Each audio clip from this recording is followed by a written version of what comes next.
저도 제일 처음에 실록을 검토할 적에 깜짝 놀랐어요. 개판도 이런 개판이 없어요. 한글 사용하지 못하게 했던 왕이 바로 이분이에요. 우리가 생각하는 것보다 훨씬 더 좀 가혹한 해고를 받는다라든지 사람을 젓갈로 만들어 버린다라든지 그 정도로 제가 얘기를 끝낼 거면 여기 오지도 않았습니다. 연산군이 저지른 가장 큰 악행은 역사 이야기를 하러 왔습니다. 전 심용환이고요. 사실은 왕에 대한 이야기가 전 조금 부담감은 있어요. 민주공화국에 사는 시민들의 입장에서 여전히 조선시대 때 왕 이야기를 하는 게 이게 좀 타당할까?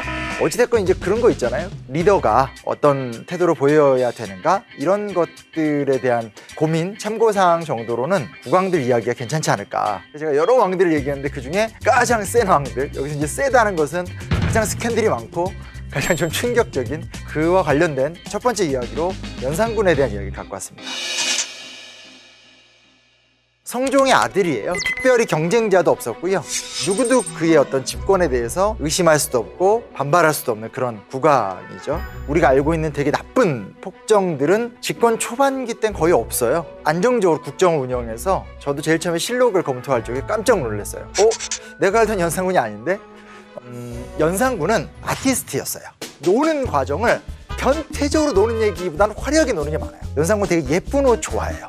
그리고 디자인 되게 좋아해서 내시들의 옷도 혹은 이렇게 도화서 화원이라든지 이렇게 좀 신분이 낮은 사람들의 옷들도 되게 이쁘게 바꿔줬어요. 그리고 술을 마시면 시도 그렇게 잘 지었고요. 술에 탕 취해가지고 딱 탈쓰고 탁 처형과 같은 춤을 쫙 추고 시 한번 울프면 진짜 앞에 있었던 신하들이나 그 이제 기생들이 다 펑펑 울고 그랬던 기록이 되게 많이 나와요. 되게 그 예술적 재능은 있었고 다만 이제 여러 실록의 기록을 보면 몸에 병이 좀 많았던 것 같아요. 그래서 피부병 같은 것들도 굉장히 많았고 이런 부분들이 애초에 좀 이 사람의 좀 날카로운 성격의 배경이 되지 않았나 저게 좀 첫 번째 특징이고요.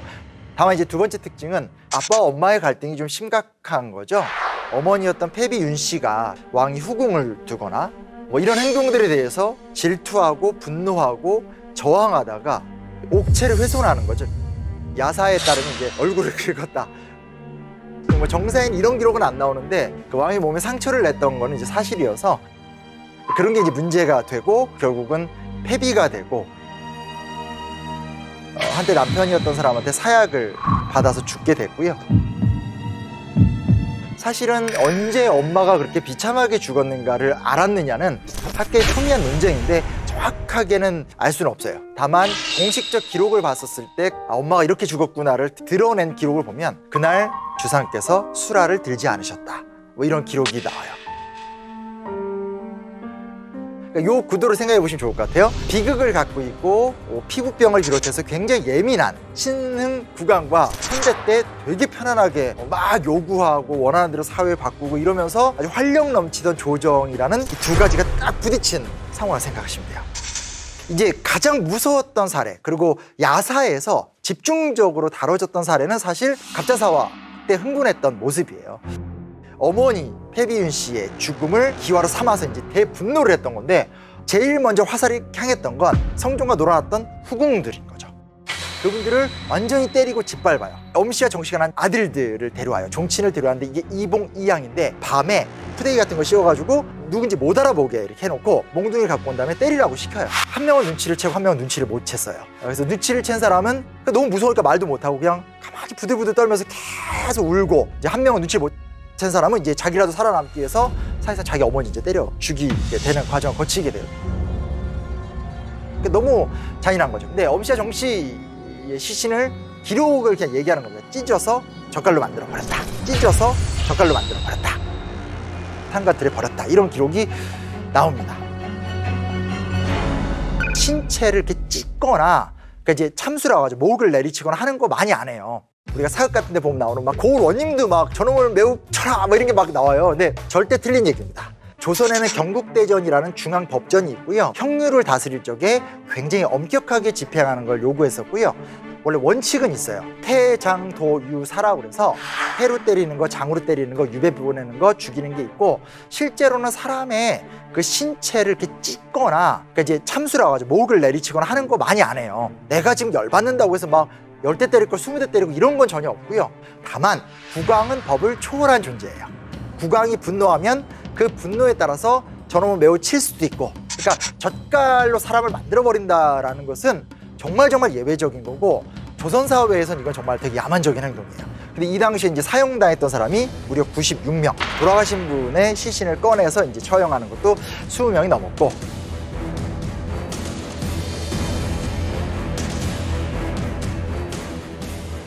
그 정도로 끝나는 경우만 있는 게 아니라 정말 화가 나는 대상이 있으면 꺼낸 다음에 그 뼈를 다 빻아요. 다 빤 다음에 한강변 같은 데 가서 그냥 뿌려요. 더 잔혹한 거예요. 왜 더 잔혹하냐면 죽은 자의 시신을 꺼내서 죽인다는 건 죽은 사람의 사후 세계도 파괴한다는 굉장히 파멸적인 태도이기 때문에, 아니면 이제 부관능지라고 그래서 시체를 파내서 또 전신을 자르는 아휴. 이때부터가 되게 중요한 거예요. 무슨 얘기냐면 고삐가 딱 풀려요. 그게 문제가 되는 거예요. 더 이상 국왕의 전행을 통제해 줄 수 있는 사람들이 없어지게 되는 거죠. 그러면서 각양의 이제 나쁜 행동들이 나타나게 되는데, 그 신하들한테 신원패라고 그래서 목걸이 하나씩 나눠줘요. 그래서 이렇게 목걸이 딱 판인데 뭐라고 써있냐면 잘 생각해서 말해라.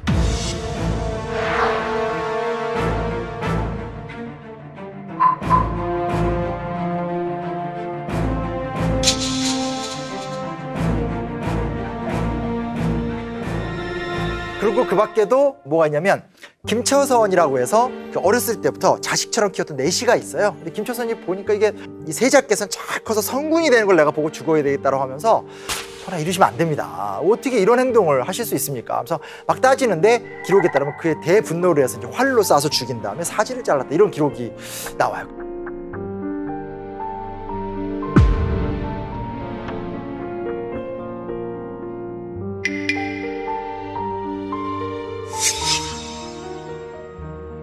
최고는 뭐냐면 한글 사용하지 못하게 했던 왕이 바로 이분이에요.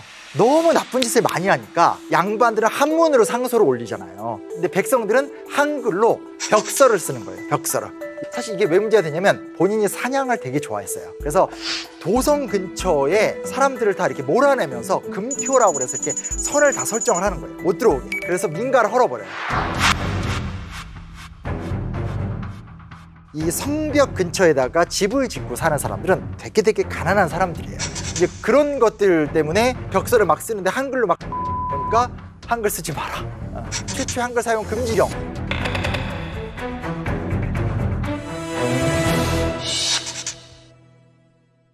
흥청망청이란 말이 연산군을 통해 나왔다라는 얘기. 그럼 아니죠. 요즘에 좀 최근에 그런 얘기 많이 하는 것 같아요.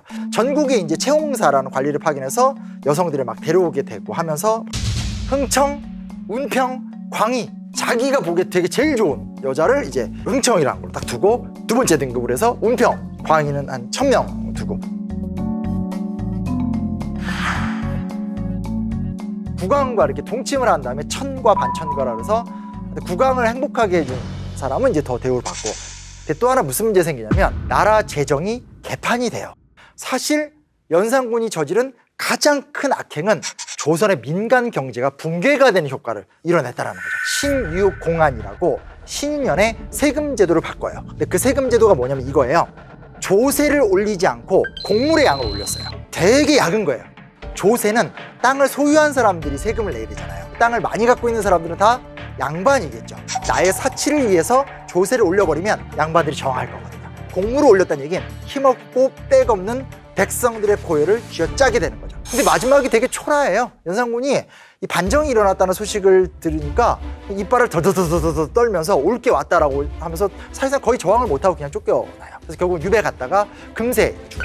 이게 안타까운 게 뭐냐면 연산군의 총애를 받던 사람들이 연산군을 몰아내고 나니까 신유공안 같은 구조적인 문제들을 그대로 가요. 그래서 조선사회가 그 이후에 더 힘들어진다는 것도 같이 기억하면 좋을 것 같습니다. 재미있는 이야기이기도 하지만 우리가 본받지 않으면서 좋은 인사이트를 좀 줄 수 있지 않을까라고 해서 첫 번째 이야기를 갖고 와봤습니다. 이제 시작이고요. 앞으로 더 무지막지한 이야기들 계속 준비해 보도록 하겠습니다.